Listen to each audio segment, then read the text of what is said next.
Poliția turcă a folosit tunuri cu apă și gaze lacrimogene pentru a dispersa miile de protestatari care s-au adunat pe străzile marilor orașe din țară și au cerut demisia premierului Erdogan.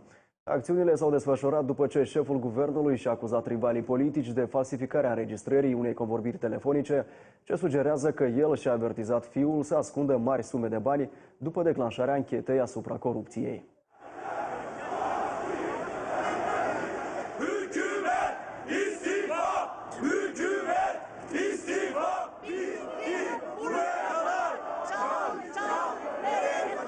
Pe străzile din Ankara s-au adunat sute de oameni care au scandat hoțul Erdogan și s-au încăierat cu forțele de ordine. Protestatarii au fost înfuriați de înregistrarea apărută pe internet în care premierul își avertizează fiul să-și ascundă banii, întrucât procurorii pregătesc mai multe raiduri într-un dosar de corupție care a ajuns la guvern. Înregistrarea, cărei autenticitate nu a fost confirmată de surse independente, a provocat agitație întreaga noapte pe rețelele sociale. Erdogan neagă însă autenticitatea ei.